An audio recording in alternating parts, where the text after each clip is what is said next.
महायुतीकडून 3 जागांवर महिला उमेदवारांना प्राधान्य दिलं जाईल अशी चर्चा रंगतीये। ठाण्यामधून मीनाक्षी शिंदे यांना उमेदवारी दिली जाण्याची शक्यता वर्तवली जाते, तर नाशिकमधून हेमंत गोडसे यांच्या सून भक्ती गोडसेंना उमेदवारी मिळण्याची शक्यता आहे। दक्षिण मुंबईतून यशवंत जाधवांच्या पत्नी यामिनी जाधव यांना उमेदवारी मिळेल असा अंदाज आहे। त्यामुळे या 3 महिलांची नावं सध्या चर्चेत असल्याची माहिती मिळते आहे।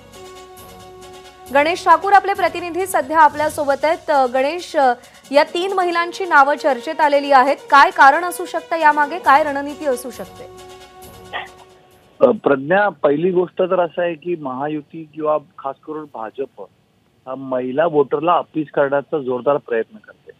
एका बाजूला मोठ्या संख्येत महिला वोटर हा महायुतीसोबत असेल असा विश्वास व्यक्त करत किंवा तशी स्ट्रॅटेजी नेत महायुतीच्या ज्या आता जागा ज्यांच्यावर उमेदवार देणं अद्याप निश्चित झालेलं नाहीये तिथं महिला उमेदवार दिले आणि नॉन कॉन्ट्रोवर्शियल जर दिला, त्यांच्याबद्दल कोणती नाराजी नसेल असे जर उमेदवार दिला तर आपला विजय होऊ शकतो, ही स्ट्रॅटेजी आहे।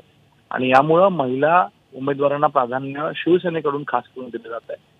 हेमंत गोडसे यांच्या नावाची चर्चा होती, मात्र भुजबळांच्या सगळ्या प्रयत्नामुळं त्यांना तिकीट मिळणार का असा एक प्रश्न होता। मात्र त्यांच्या सून भक्ती गोडसे यांना उमेदवारी दिली जाईल अशी चर्चा आहे, त्याबद्दल चाचपणी सुरू आहे। तर ठाण्यामध्ये नरेश म्हस्के, प्रताप सरनाईक, रवी फाटा अशी चर्चा झाल्यानंतर आता एक चरा द्यावा ज्याला ठाणेकर ओळखतात, त्यामुळं माजी महापौर मीनाक्षी शिंदे यांना उमेदवारी देण्यात यावी अशा प्रकारची चर्चा आहे, त्याबद्दल चाचपणी सुरू आहे।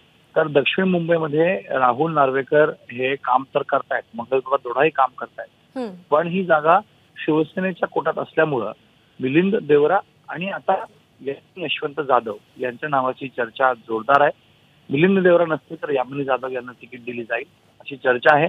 म्हणून या 3 उमेदवारांसंदर्भात चर्चा झालेली आहे आणि 1 ते 2 दिवसांमध्ये याबद्दल शेवटचा निर्णय होईल आणि शक्यता आहे की या 3 महिला उमेदवारांना तिकीट महायुतीकडनं शिवसेनेकडनं दिलं जाईल। एबीपी माझा, उघडा डोळे बघा नीट।